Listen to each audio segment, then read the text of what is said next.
Hello नमस्कार दोस्तों।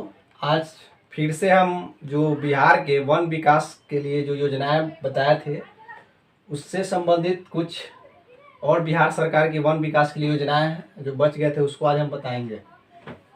तो एक योजना है मुख्यमंत्री छात्र वृक्ष योजना। यह योजना 15 अगस्त 2006 को शुरू किया गया था स्वतंत्रता दिवस के अवसर पे। कौन सा योजना? मुख्यमंत्री छात्र वृक्ष योजना। इस योजना का मेन उद्देश्य है कि छात्र छात्राओं को वन एवं वन्य जीव के महत्व को समझाना, उनको वन एवं वन्य जीव के महत्व को समझाकर उन्हें जागरूक और जिम्मेवार नागरिक बनाना है। मुख्यमंत्री छात्र वृक्ष योजना का मेन उद्देश्य क्या है? तो छात्र छात्राओं को वन एवं वन्य जीव के महत्व को समझाकर उन्हें जिम्मेवार एवं जागरूक नागरिक बनाना है। विद्यालय में भी पर्यावरण संरक्षण के जानकारी देना इस योजना में है।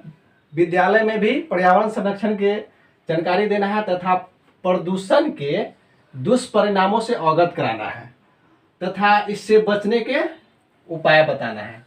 तो इस योजना में क्या है? छात्र छात्राओं को वन एवं वन प्राणियों के महत्व को समझाना तथा उन्हें जिम्मेवार और जागरूक नागरिक बनाना तथा विद्यालय में भी पर्यावरण संरक्षण के जानकारी देना है तथा प्रदूषण के दुष्परिणामों से अवगत कराकर उससे बचने का उपाय बताना है। कौन सी योजना में? छात्र वृक्ष योजना में, जो कब शुरू हुआ था? 15 अगस्त 2006 को। और आगे जो योजना है ये भारत सरकार की योजना है। तो भारत सरकार का भी जो विश्व एजेंडा है 33% भूमि पे क्या होना चाहिए? वन होना चाहिए, जिससे हमारा पर्यावरण अनुकूल रूप से रहेगा। तो इसके लिए भारत सरकार भी बहुत सारे राज्यों को योजना बनाकर देती है कि आप वन का विकास कैसे करें, और उसके लिए वित्त और मुद्रा जो भी कॉस्ट होता है उसको प्रोवाइड करती है। तो भारत सरकार की कौन सी योजना है? राष्ट्रीय वनीकरण योजना। कौन सी योजना? राष्ट्रीय वनीकरण योजना। इस योजना के तहत भारत सरकार के कौन कौन से विभाग हैं? पर्यावरण वन जलवायु परिवर्तन मंत्रालय। कौन सा मंत्रालय? तो पर्यावरण वन जलवायु परिवर्तन मंत्रालय, राष्ट्रीय वनीकरण विभाग, पारिस्थितिकी विकास बोर्ड। कौन कौन से मंत्रालय हैं? तो पर्यावरण वन जलवायु मंत्रालय, राष्ट्रीय वनीकरण विभाग और पारिस्थितिकी विकास बोर्ड। ये विभाग, मंत्रालय और बोर्ड मिलकर 100% 100% वित्त पोषित, मतलब उनको पैसा उपलब्ध कराया जाता है राज्य सरकार को। और इस कार्यक्रम के तहत राज्य में इस साल या इस वित्तीय वर्ष में कुल कितना? 3885 हेक्टेयर भूमि में वृक्षारोपण किया गया है। कितने भूमि में? तो 3885 हेक्टेयर में वृक्षारोपण किया गया है। वह एवं कुल 7035 हेक्टेयर में संपोषण का कार्य किया गया है। मतलब कुल कितने में संपोषण का कार्य किया गया है? तो 7035 हेक्टेयर में। और वृक्षारोपण का कार्य कितने में किया गया है? तो 3885 में। ये भारत सरकार की जो मंत्रालय है, विभाग है और बोर्ड है, वो पूरा वित्त प्रोवाइड करके जितना भी खर्च होता है उसको प्रोवाइड करके कितने क्षेत्र में भूमि का कितने क्षेत्र में वन का विकास किया है? तो 3885 हेक्टेयर में वृक्षारोपण किया है। और जो भी वृक्ष है उसका संपोषण के रूप में कितने हेक्टेयर में किया है? तो 7035 हेक्टेयर में संपोषण का कार्य किया है। तथा आगामी वर्षों के लिए या आगामी वित्तीय वर्षों के लिए कितने भूमि का चयन किया है? तो 8786 हेक्टेयर भूमि का चयन किया है, जो अगले वित्तीय वर्षों में क्या किया जाएगा? वृक्षारोपण किया जाएगा। तो राष्ट्रीय वनीकरण योजना जो भारत सरकार की योजना है, इस योजना में 3 मंत्रालय है: पर्यावरण वन जलवायु परिवर्तन मंत्रालय, राष्ट्रीय वनीकरण विभाग, पारिस्थितिकी विकास बोर्ड। ये 100% पैसा देकर वृक्षारोपण का कार्य करता है और वन के विकास को बढ़ाता है। तो इसमें कितने, बिहार में कितने भूमि पे कुल वृक्षारोपण किया गया है? तो 3885। और संपोषण का कार्य कितने में किया गया है? तो 7035 हेक्टेयर भूमि में। और अभी अगले वर्षों के लिए कितना भूमि का चयन किया गया है? तो 1786 हेक्टेयर भूमि पर वृक्षारोपण का कार्य किया जाएगा। और एक और योजना है भारत सरकार की, उसका नाम क्या है, ग्रीन इंडिया मिशन। इस योजना के बारे में जानते हैं। ग्रीन इंडिया मिशन क्या है? तो ये मिशन ऐसा मिशन है कि इसमें भारत सरकार कुछ भूमि का चयन करते हैं और उसमें प्रारंभिक स्तर पे राज्य सरकार को बोलते हैं कि आप कुछ पैसा खर्च कीजिए और वन का विकास कीजिए, और उसके वो वन कैसा होना चाहिए, तो बहुआयामी होना चाहिए। मतलब उससे रोजगार भी होना चाहिए, उसका उत्पाद क्या होगा, उसका मार्केटिंग कैसे किया जाएगा, ये बहुआयामी स्तर पे उसका विकास आप दिखाइए प्रारंभिक स्तर पे, और उसका रिपोर्ट बनाकर भारत सरकार को प्रस्तुत कीजिए। अगर ये रिपोर्ट अगर सही तरह से पाया गया तो उसके लिए वित्त प्रोवाइड किया जाता है राज्य सरकार को और उसका विकास किया जाता है। तो बिहार में ऐसा 4 क्षेत्र को चयनित किया गया है।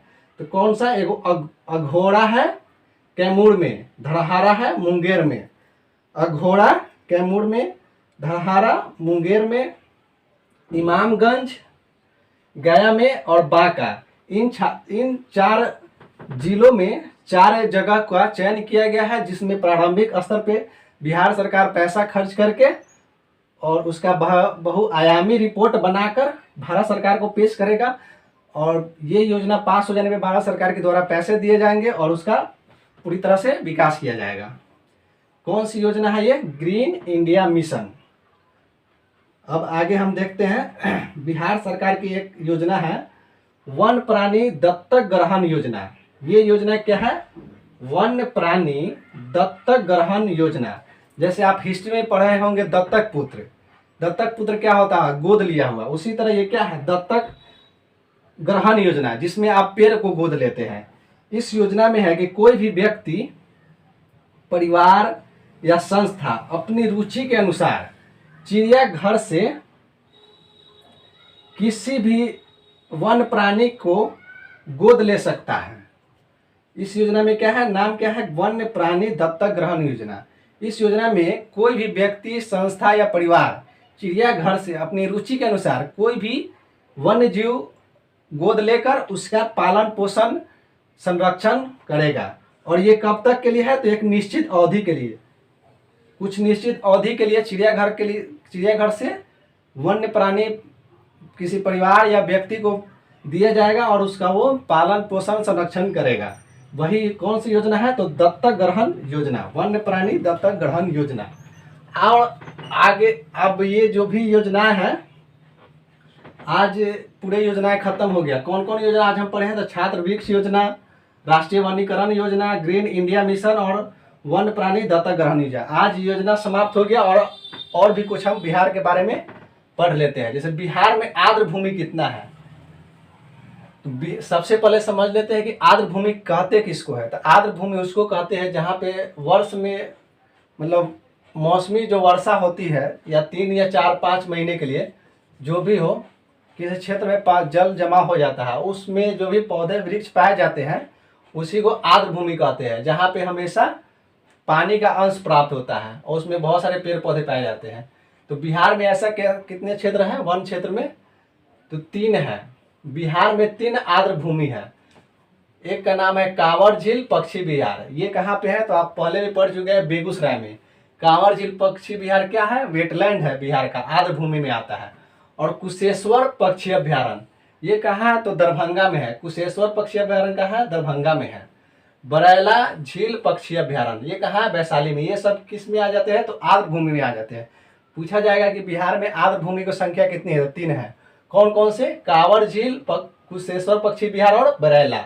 और एक मोतिहारी में मोती झील भी आर्द्र भूमि में आते हैं, लेकिन वो वन क्षेत्र से अलग है, इसलिए उसको इसमें नहीं जोड़ा गया है। और आगे हम पढ़ते हैं बिहार में, जो राजगीर में आप सुने होंगे ग्लास ब्रिज के बारे में। तो ये ग्लास ब्रिज क्या है और कहाँ पे है? और बिहार राजगीर में ही एक जू सफारी खुला है, इसके बारे में हम लोग पढ़ेंगे। ये एक तरह से करेंट भी हो गया और ये बिहार सरकार की योजना भी था, जिसको बिहार राजगीर में जू सफारी, बिहार में जो जू सफारी राजगीर में खुला है, ये एक योजना के तहत भी विकास किया गया है और वहाँ पे ग्लास ब्रिज भी बनाया गया है। तो हम लोग पढ़ते कि ये जू सफारी है क्या और ये कहाँ पे है और किन पर्वतों के बीच है। तो जू सफारी एक तरह से समझ ले कि ये चिड़ियाघर की तरह ही है, जहाँ पे बहुत सारे जानवर जंगल में घूमते दिखाई देंगे। और ये एक राष्ट्रीय पार्क की तरह भी है, जिसमें इसमें क्या होगा कि खुले जंगल में शेर, चीता, भालू ये घूमते हुए दिखाई देंगे और इसमें हम लोग जाकर घूम भी सकते हैं। लेकिन इसमें घूमने के लिए आपको एक बंद गाड़ी मिलेगा, जिसमें आप बैठ के आप खुले में जानवर जैसे चीता, शेर, भालू को घूमते हुए देख सकते हैं और ये काफ़ी सुंदर नज़ारा होगा। तो ये कहाँ पे है? तो स्वर्णगिरी पर्वत है और वैभवगिरी पर्वत इसी के बीच में बना है। जू सफारी राजगीर में कहाँ पे है? तो स्वर्णगिरी पर्वत और वैभवगिरी पर्वत के बीच में 480 एकड़ की भूमि में बना है। काफ़ी बड़ा है और ये घूमने में काफ़ी बहुत ही मतलब अट्रैक्टिव प्लेस होगा और बहुत खूबसूरत ये पर्यटन स्थल बना है बिहार में। और बिहार के राजगीर में बना है और किसके किसके बीच में है? तो स्वर्णगिरी और वैभवगिरी पर्वत के बीच में है, जो 480 एकड़ भूमि पर बना है। यहाँ पे 5 जोन होंगे, जिसमें बाघ, तेंदुआ, शेर, भालू इत्यादि जानवर है। इन जानवरों को बंद गाड़ी में बैठकर खुले में घूमते देख सकेंगे हम लोग। और इसमें चिड़िया के लिए एवियरी भी बनाया गया है, तितलियों का भी एक पार्क है इसमें। तो ये काफ़ी घूमने वाला बहुत ही अच्छा पर्यटन स्थल बिहार में बनाया गया है। इसी जू सफारी में स्काई वॉक ग्लास ब्रिज बना है। जो आप ग्लास ब्रिज का नाम सुने होंगे, राजगीर में बना है। वो कहाँ पे बना है? तो इसी जू सफारी में। और वो कौन पर्वतों के बीच है? तो स्वर्णगिरी और वैभवगिरी पर्वतों के बीच है। और इसी पर्वत पे क्या बना है? स्काई वॉक ग्लास ब्रिज, जो देश का दूसरा ग्लास ब्रिज है और बिहार का प्रथम। तो देश का प्रथम ग्लास ब्रिज कहाँ है? तो सिक्किम में बना है। और दूसरा देश का कहाँ पे बना है? तो बिहार में। और बिहार में ये प्रथम है ग्लास ब्रिज। और इस ग्लास ब्रिज को इसलिए भी बनाया गया है कि इस ग्लास ब्रिज पे जब चढ़ते हैं तो लोग को ऐसा प्रतीत होता है कि जैसे कि हम प्रकृति के गोद में लटके हुए हैं। तो इससे जनता को क्या होगा कि प्रकृति के प्रति आकर्षण बढ़ेगा और प्रकृति की सुरक्षा के लिए और वनों के विकास के लिए जनता में काफ़ी जागरूकता फैलेगा। इसीलिए ये ग्लास ब्रिज का निर्माण किया गया और जू सफारी का बनाया गया है। बिहार में राष्ट्रीय पार्क के कितने हैं और वन्य जीव अभयारण्य कितने हैं, इसके बारे में हम लोग पढ़ लेते हैं। तो बिहार में सबसे पहले हम लोग जान लेते हैं कि कोई भी वन नीति बनाया जाता है तो उसका कार्य कौन करता है, क्रियान्वयन कौन करता है। तो इसके लिए वन विभाग बनाया गया बिहार में। बिहार में कोई भी वन नीति बनेगा तो उसका क्रियान्वयन कौन करेगा? वन विभाग। और बिहार में वन के उत्पादन के संरक्षण, संग्रहण, निर्माण और विपणन का कार्य किसको दिया है? तो बिहार में राज्य वन विकास निगम को दिया गया है। बिहार में जो भी वन नीति बनेगा उसका क्रियान्वयन कौन करेगा? तो वन विभाग। और बिहार में जो भी वन का उत्पादन, निर्माण और विपणन यानी कि मार्केटिंग का अधिकार किसको दिया गया है? तो बिहार राज्य वन विकास निगम को। बिहार में एक राष्ट्रीय पार्क है, 12 अभयारण्य है। तो राष्ट्रीय पार्क और अभयारण्य में डिफरेंस क्या है? तो राष्ट्रीय पार्क कह सकते हैं कि लोगों के लिए पूर्णतः प्रतिबंधित होता है, इसमें लोगों को आना जाना अलाउ नहीं होता है। और अभयारण्य में लोग आ जा सकते हैं और बस अभयारण्य में ये होना चाहिए कि कोई शिकार नहीं कर सकता है और इसमें पशुचारण भी आप कर सकते हैं। लेकिन राष्ट्रीय पार्क में पूर्णतः प्रतिबंधित होता है और आप पशुचारण भी नहीं कर सकते। यही डिफरेंस होता है। तो बिहार में कितने राष्ट्रीय पार्क है? एक राष्ट्रीय पार्क है। और अभयारण्य कितने हैं? 12, जिसमें से 5 पक्षी अभयारण्य है और 5 वन्यजीव अभयारण्य है। बिहार में जो राष्ट्रीय पार्क है वो कहाँ पे है? पश्चिम चंपारण में, जिसका नाम क्या है? Valmiki tiger reserve. 2010 में इसमें पाया गया था कि 8 बाघ हैं। और फिर से 2014 में जब कैमरा पद्धति से सर्वेक्षण किया गया तो बिहार में के जो वाल्मीकि पार्क है, नेशनल पार्क, उसमें कितना बाघ है? तो 28 बाघ है। बिहार में मात्र एक टाइगर रिजर्व है, वो कहाँ है? Valmiki tiger reserve. कहाँ पे है? पश्चिम चंपारण में। उसमें कितना बाघ पाया जाता है? तो 28 बाघ पाया जाता है। तो आज हमने जो भी योजनाएं थे बचे हुए उसको हमने ख़त्म कर दिया और बिहार के वेटलैंड के बारे में हमने आज पढ़ा। और बिहार में जो जू सफारी खुला है राजगीर में और ग्लास ब्रिज, उसके बारे में हम लोग पढ़ लिए। और जो भी और इसके बाद हम बिहार के जैसे कि मानसून, मिट्टी, ये सब के बारे में अगला क्लास होगा। और जो भी बिहार से संबंधित क्वेश्चन रेंज अफसर के इंटरव्यू में आ सकता है उसको हम पढ़ाएंगे। मिलते हैं अगले वीडियो में।